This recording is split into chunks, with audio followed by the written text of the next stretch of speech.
Hello and welcome to this new episode of Bootstrapping Your Dreams Show. I'm your host Manoj Agarwal, and today we'll be talking with Raghwa Gopal. So Raghwa is the president and CEO of Innovate BC, which is a crown agency dedicated to promoting and supporting entrepreneurship in the province of British Columbia, Canada.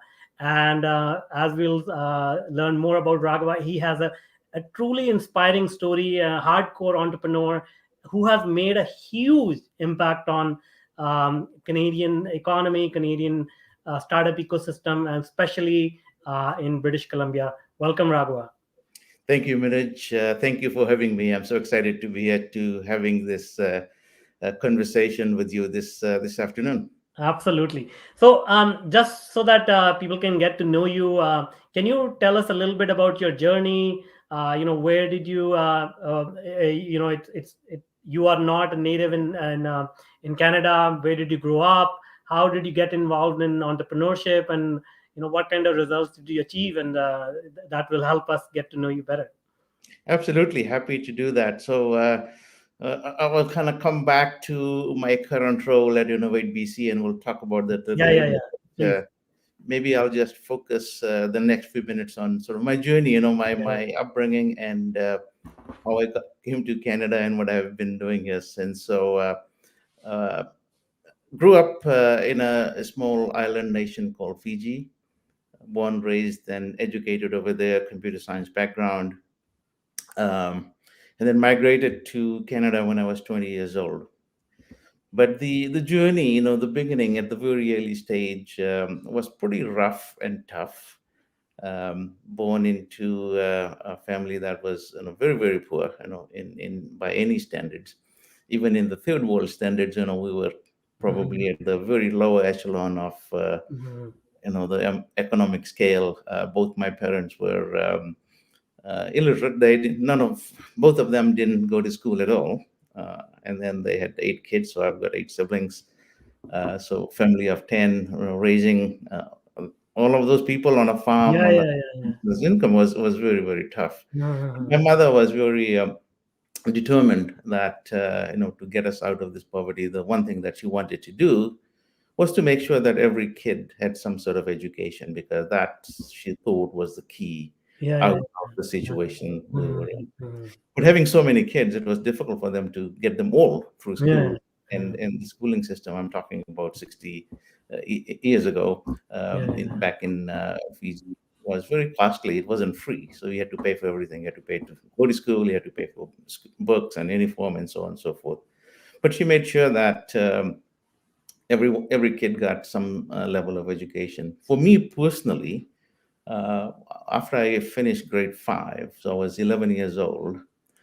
My parents basically said, you're done. We've exhausted all of the financial resources that we mhm, that we have, and now you're gonna have to just help us on the farm. So basically, mhm, I can't continue to school, continue further in my. mhm, mhm. But what I did was, I was a little bit worried. I wanted to go to school. I thought I can do well, but knowing the situation, I had to do something myself. So I Yeah, yeah. forced myself, I forced somebody else actually to hire me on a part-time basis, so I could make some money. And my first job was convincing a corner store grocery shop owner to hire me to help him so I could make some money, Mhm, continue my education. And he did. I was very persistent. I went there and I said, I need a job. And he kind of looked and said, I'm not looking for anybody. I said, I don't care. I need a job. And after a lot of this kind of being very persistent, he said, "Okay, come over and you can help me." And my very first job was washing dirty bottles, so I could fill them in with oil and other stuff that his customers wanted. And the Yeah, few pennies that I made, one day a week, wasn't enough to pay for my education at all. But after working there during the long 2 month school break, he got to like me. I was working very hard, and he basically took it upon himself and told me that, I'm going to pay for education. You need to go to school, and I'm going to pay for your education. So I was very lucky to find somebody, generous like that, mhm, gentleman that paid in my entire education from grade 6 to university, and I continued to work with him and help him throughout all of that time as well, which was great. Yeah. So finished software engineering, and my dad passed away when I Oh, was I'm sorry. yeah, Sorry. it's 18 years old. My brother was living in Canada, in Kelowna, British Columbia, in the interior of British Columbia, and he convinced my mother and myself to move, to migrate to Mm-hmm. Canada. So, as as a young software engineer, 21, 20 years old, coming to a place where there was no opportunities to work for me in that space, Yeah, yeah. no businesses, no software companies, no technology companies anywhere around. What year was this? This is in March of 1979, so I think Yeah, it's yeah. almost 43 years ago. Yeah, yeah, yeah, yeah. Yeah. So it was, and I came with $300. I didn't have much money, but I had, my brother as support, which was really good. Mm-hmm. And I was very lucky in life. I mean, first time I was very lucky that I happened to convince, force, or Yeah, cajole, yeah, yeah. whatever the Yeah. words are, that storekeeper to hire me. And then now, 15 or 10 or 15 years later, I happened to meet a very nice gentleman who was a chartered accountant. He said, "Oh, software engineering. He has contacts that he can sell." So we co-founded the very first technology company in Kelowna, in the interior of British Columbia. Mm-hmm. And again, I lucked out very much. I didn't have any money. I didn't have enough any funds to actually start a business. But he said, "No, don't worry about it, Raghwa." I said, "Let's start a business. I'll fund it." He had the means, and he said, "You can pay me. As we build a business and make money, you can pay me for your share." So that's the way I was able to buy into, Mm-hmm. with a lot of hard work, into the business. Yeah, yeah, It was really, like I say, we're in a place where it was really new and novel thing, but we persevered, and worked very, very hard. We focused on local government, so we provided software and services to local governments locally initially, yeah, then yeah, yeah. branched out to different provinces, Alberta and Saskatchewan, and then branched out to Canada-wide, pan-Canadian customers, and then later into US as well. And over 28 years, so from the time we started in 1979 to my first exit in Mm-hmm. 2001, Mm-hmm. some people say overnight success, so 28 Yeah, years yeah, yeah, yeah. success. We exited at that time. We had really grown. We were kind of looked as sort of the number one supplier of software and services to local governments. We really created a company culture that we Mm-hmm. really good product and excellent service. Yeah, yeah, Customers, yeah. we made sure customers knew that, but we engaged the customers in what we were doing, and grew the business, and sold it in 2001. Mm-hmm. And after that, I was 42 years old, so pretty young to be retired. Got involved in a couple more startups, invested in them, mentored them, helped grow those companies. So a couple more exits. And by 2006, I decided that I wasn't really gonna, be involved in startups myself personally. I Mm-hmm. started working and building a community in the Okanagan region, in the interior of British Columbia, where I had started, where we were living. My kids were born here, they were grown, they grew up here, they went to school over here. So just wanted to make sure that I helped out a lot of community organizations, and but my big focus was in building a tech ecosystem here. So not going through the experience myself as one company in a remote region Yeah, was yeah, very yeah. difficult to hire people. Yeah, We yeah, had good people that would not want to move here because we were the yeah. only company, and if it didn't work Mm-hmm. out, they'd have to move. So for that reason, I thought if I can create a bit of a ecosystem here that will help other companies that are here, that they can start to grow. And without knowing, what I was doing, mainly, and with a lot of support, with a lot of collaboration within the community, this region has become sort of a model for Yeah, other yeah, regions in yeah. North America. It became the fastest region, tech and innovation ecosystem in the country, growing very consistently over the last 7 or 8 years at a rate Mm-hmm. of 15% year over year. So look at 1979, one company, two people. Today, some 30, 40 years later, there's over 1,000 companies, over 13,000 people working here. So that's sort of a brief sort of synopsis of sort Yeah, of yeah. my story. That's amazing. Congratulations on such a huge success. And I picked up a few things. One is that when you said you got lucky to find these people. In my opinion, if you're ready, if you know exactly what you want and you are persistent, which you were, I think luck tends to favor those people who know what they want and they pursue it passionately. So I think you do that, and then you consistently get lucky over and over again. And now it's very admirable that you've had so much success, and now you are giving back to the community, helping others. So that is amazing, and that tells us the kind of human you are. So that's awesome.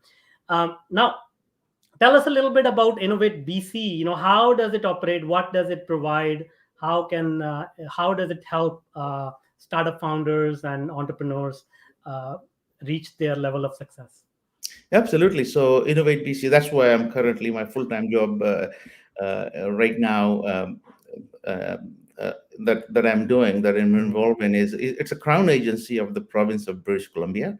So we report into the Ministry of Jobs, Economic Recovery and Innovation. So Minister Mhm. Ravi Kalon is the minister. So we're an agency of the province, and our primary focus is to support and promote innovation in all sectors, in all regions of the province. So that's sort of the primary driver. We have a number of ways, or we call it programs or initiatives, to help companies, mainly innovators all across the Mhm. province, in every sector, innovate. So we have, as an example, a stream we call the talent stream, where we provide funding to employers so Okay. that we can help build, talent. Work integrated learning is an example. So we have two or three initiatives going on right now. The big one is called ISI, Innovator Skills Initiative. It's a $29 million program where we're going to be placing 3,000 students and recent graduates from post-secondary institutions in British Columbia into real-life working experience. So any employer that wants to hire one of these students, and hopefully one of these students have some sort of diverse background, whether they're indigenous, women, people of color, racially marginalized, LGBTQ. That's our focus, to make sure that we have a very diverse and inclusive tech ecosystem in British Columbia. So if an employer wants to hire them for a short term, for a 4 month to 6 month term, we will actually provide the employer with up to $10,000 of funding to cover the initial cost. So that's one program. We're going to be doing 3,000 placements. Then the second one, another one along the same lines into talent development, is called Digital Skills for Youth. It's a program that's jointly funded by the federal government as well, where the focus is on taking underemployed youth that are marginalized. So again, whether it could be indigenous or recent immigrants, Mhm. marginalized, racialized youth. If an employer wants to hire them and train them, we will provide the employer up to $25,000 in salary for the first 6 months. Wow. We'll Mhm. also provide up to $5,000 in training, so they can send that youth for some sort of training, but we'll cover the training cost and some Wow. additional expenses as well. And then we have another one called Palette Skills Training, that we've partnered with an organization called Palette, where we're taking people that have been displaced in a traditional economy like forestry and mining and stuff like that, where they have lost a job because of Yeah. innovation or transition or whatever. Mhm. Mhm. Take those people, train them, but we're training them with real industry led trainers. So people from Google or Facebook or other large companies will train them into Mhm. sales, or digital marketing Nice. skills Nice. or Nice. something like that. And then once they're trained over a 6 month period, those people get actually hired by those companies as well. So those are some examples of programs that on the talent side. We also have programs that we support innovation as well. So we have a program called Ignite, where we support innovation that's happening within academia in post-secondary institutions. So if there's a professor that's working on some beautiful idea and there's a SME that wants to take that and commercialize it, we will give them up to $300,000 to at least try and see if there is, if this is can become a marketable product. So at least Yeah, it yeah, yeah. covers a lot of those trial costs as well. That's amazing. Then we have what we call BC Fast Pilot. It's like a first customer program. So if you're a company based in British Columbia, and you have a potential customer, and the potential customer says, come and show me, demo it. And sometimes, depending on if it's a hardware related thing, the demo cost could be 100,000 or $200,000. So what we're doing is we're actually covering that cost for the company, so they can go to the potential customer and demo the product, and the Mm-hmm. potential customer will buy it and become their Yeah, first yeah. customer, become their referral customer, and then they can sell more of it. So that's another program. And then we have a lot of mentorship programs as well. We That's have amazing. network of accelerators and incubators around the province in I see, I different see. regions, and in the lower mainland as well, that we support, that provide mentorship services. So, an example, if you're if you're living in Trail and you have an idea, you probably don't know where to even begin or how Yeah, to yeah. do anything. So you can go to our partner, a delivery partner in Trail, called CAST, Kootenai Association of Science and Technology. They have a place, they have mentors.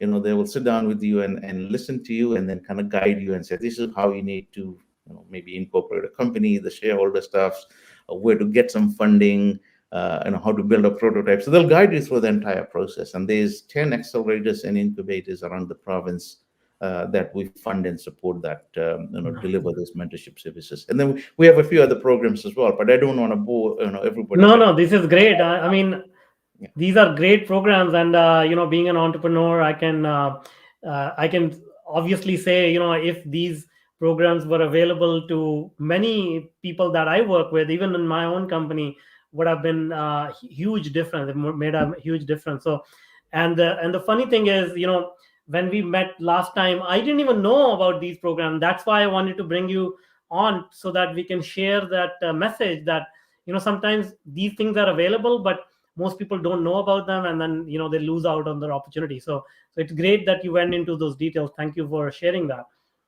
And absolutely. And thank you for bringing me on. You're so right. I mean, these are programs that we deliver, and I'm pretty sure there's other programs that we yeah, know of that other agencies are delivering that not everybody knows. So I'm very happy to come out and at least let people know that there are resources available, and make yeah. sure that you utilize it. And we're very happy to help. Exactly. Exactly. Now, I picked up a few other things when you were describing these programs. One was your emphasis on developing the future generations, and helping young graduates and people who have lost their job, and helping them get into entrepreneurship or the startup ecosystem and whatnot. So, can you tell us what is the importance of that, developing our future generation for entrepreneurship, and helping them elevate their own professional level, and their economic status? Yeah, well, first of all, if you look at the current status of a lot of companies, especially in the tech and innovation sector that we deal with a lot, and we're also helping other companies outside of the technology sector too. So I don't want to discount that, but by and large, the message that we're getting from the tech sector in British Columbia is that they are finding a lot of difficulty in getting the right resources with the right skill set at the right time. So these companies, have good products, they have good market, they have good potential to grow. And one of the big reasons, 5 or 10 years ago, if you ask them what was the big, what hinders you from growth, like what's stopping you, it used to be a lot of capital used to be a big thing. We Hmm, can't hmm. find, the Yeah, yeah, yeah. $1 million or $5 million that I need to grow.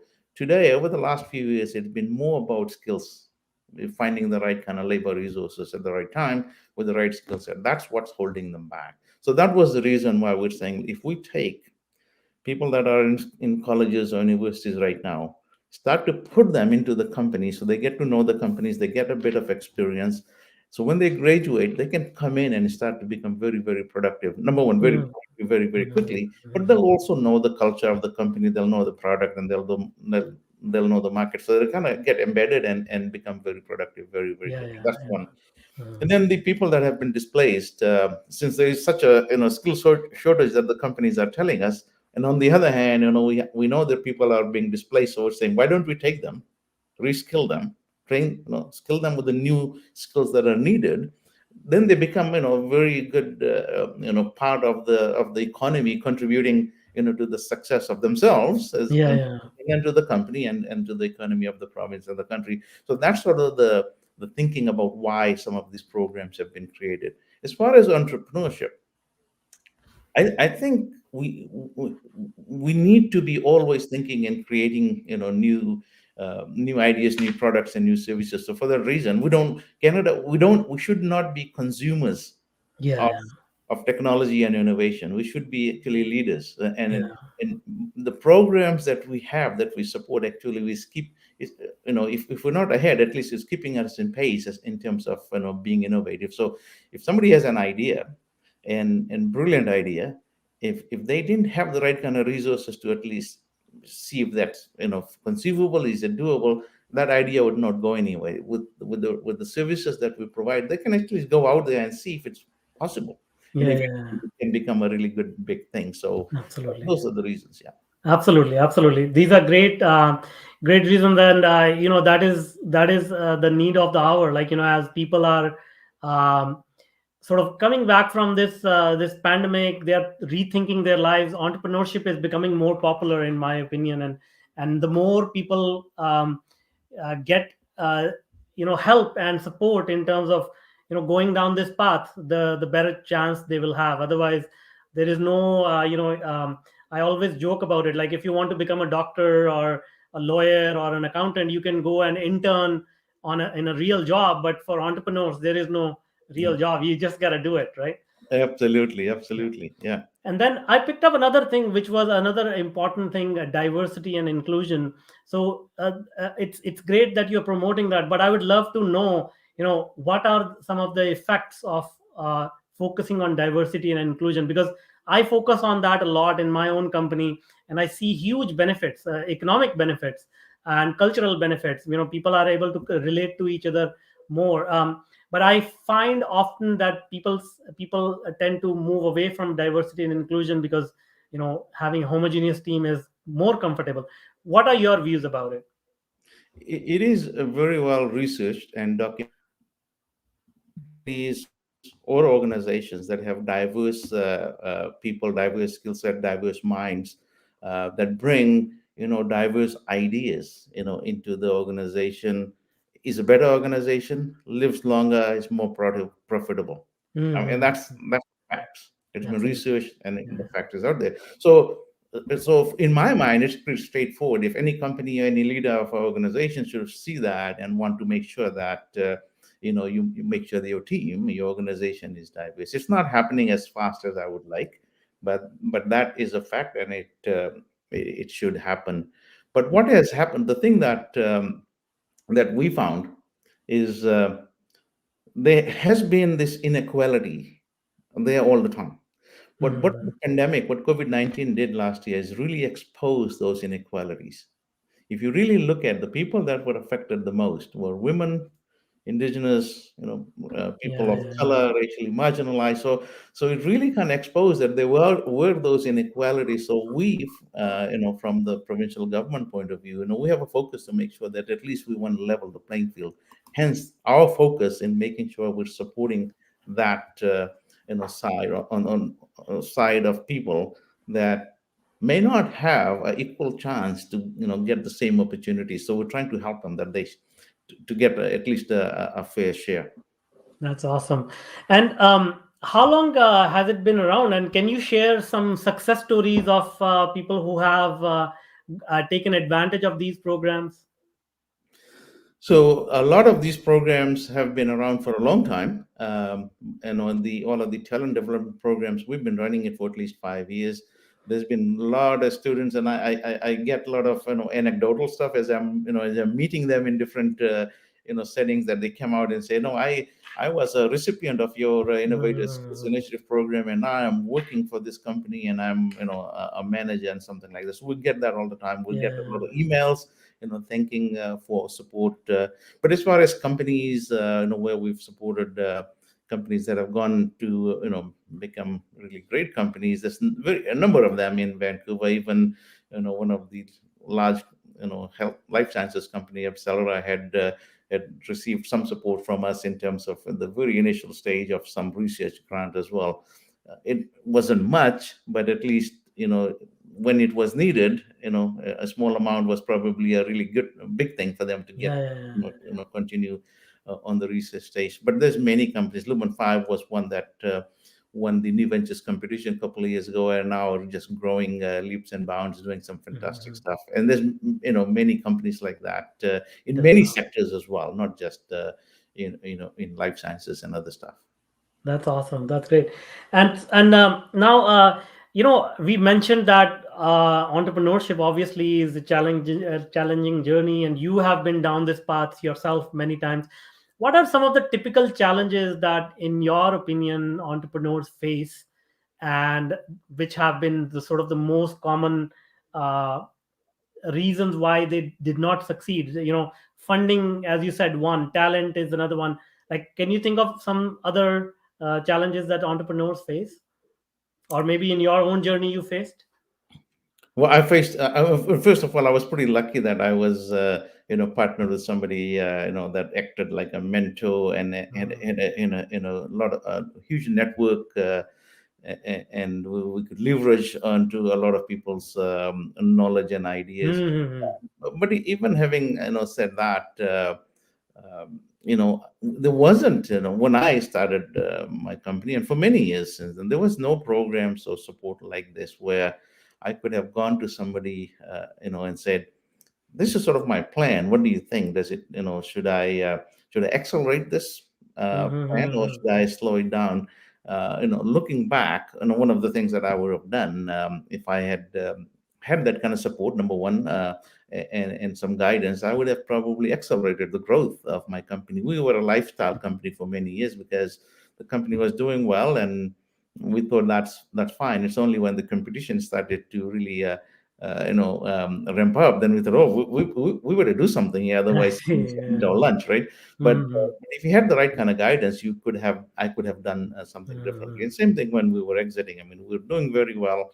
Over 100 people, making good revenue from close to 400 customers, coast to coast, offices in three countries. We had an offer on the table, and a really good offer on the table, and we took it. But on the hindsight, if I had really good advisors, people that I could lean on, that would have looked and said, no, don't do it right now. In 2 years you could probably get double, or you could grow Mm-hmm. and do well. So those are the kind of some of the mistakes I think people make, not because they you know they just it's not that they don't want to do the right thing. It's just they don't have the right kind of support, and people that they can trust to say, hold on, you can do, this is, you can do better, or grow faster, or whatever. Like, if you have those trusted advisors or mentors, I think it makes it a lot more easier. And today, for any entrepreneur, I mean, with the accelerators and incubators that we support, and many others that are out there, you will be able to get that advice very, very quickly and very, very cheaply as well. Yeah, yeah, yeah. I mean, as you said, like, mentors and people who have the experience, they have made all the mistakes already. They know where,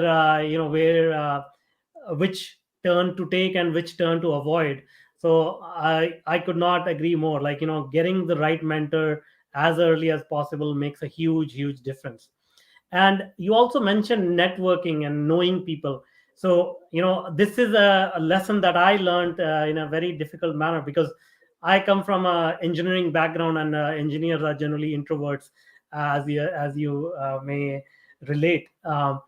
So for me, building the network was like something that I didn't really understand. I couldn't get myself to do it, but now I realize the importance of it.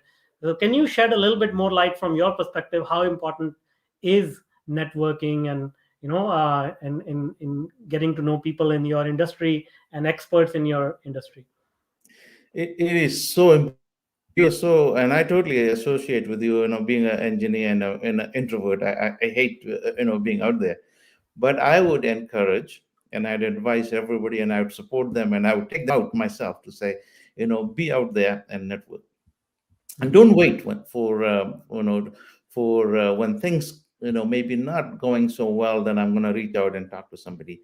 I would encourage people to be proactive Mhm. and at least have in your mind a number of people, at least half a dozen, that you would want to be able to connect to if things either going well or going not so well, that you can just kind of have that conversation with them. So you probably will want to start with a list of 18 or 20, right? And then you connect with them. You make an effort to connect with them, and there's multiple ways to connect with them. I would find an event where I see somebody that's on my list is going there. I would go there and I'd make a point of reaching out to them, talking to them, and being pretty, I would say, very honest and transparent, and say, you know I know who you are. I really like what you're doing. I know you have all the skills and expertise and experience and network, and I would just want to be connected. So one day if I Mhm. needed a question answered, can I call you? So Yeah, build yeah, on a bit of relationship. And then I'm pretty sure if you talk to 15 people, you'll get five or six that will say, oh yeah, absolutely. And I do that all the time as yeah, well. yeah, yeah. Things are, sometimes when you're confused, or what I find is, when things are not going well, that's the time when you're not thinking straight. Yes, yes, yes, yes. That's the time you probably, rather than making all the decisions yourself and hastily, which I think leads you into more trouble, is to kind of step back and say, I'm just going to reach out to one or two of these folks that I know, and said yes, you can reach out and just talk. You don't even have to ask them for advice. I would just phone them and say, hey, this is what's going on. This is the situation I am, or this is happening with my business, myself, my company. And most of the time, I'm finding at least 80 to 90% of the time, they'll come back and they'll ask a few questions. And through asking those questions, you'll start to answer those questions. And Mhm. that will kind of start to craft some ways for you forward, right? Yeah, Or yeah. sometimes they might even offer to give you some advice. And most of the time, they probably will say, oh, and you should connect with so and so, and I'll make that one. Yeah, yeah, yeah, And it's such a huge, it's a game changer. yeah. So I think you Absolutely. need to be proactive. I would very Yeah, highly encourage people to do that. yeah. That's excellent advice, and the strategy that you mentioned is absolutely true. Like most people try to network when they are already in trouble. Just like there's a saying, we all always remember God when we are in trouble. So it's better to pay your dues when things are good, Yes, because that's when you develop relationships which can last lifetime. And the other thing which you said was absolutely true as well, which is the magic of networking, where even if the person you are connected with, they don't have the answers, they may actually connect you with another person, and right. and organically your network starts to grow, right? Absolutely. Yeah, that's amazing. Thank you so much for being with us and sharing your thoughts. It's been an amazing conversation and learning a lot about Innovate BC. I'm so glad that in our province we have all these programs. Now, before I let you go, can you tell us if people want to reach out to you, what is the best way to for them to connect with you? Absolutely. Two ways that you'll get a response very, very quickly. You can look me up on LinkedIn, connect there, Raghwa Gopal. And also, you can send me an email to InnovateBC address, which is rgopal@innovatebc.ca. Awesome. We'll put those links in the show notes. Thank you Okay, so much for being with us today. Thank no you. problem. Thanks, Manoj. Thanks for doing this, and I was Absolutely. very honored that you asked me to come on. Absolutely. All right. Absolutely. Thank you so much. All right. Okay.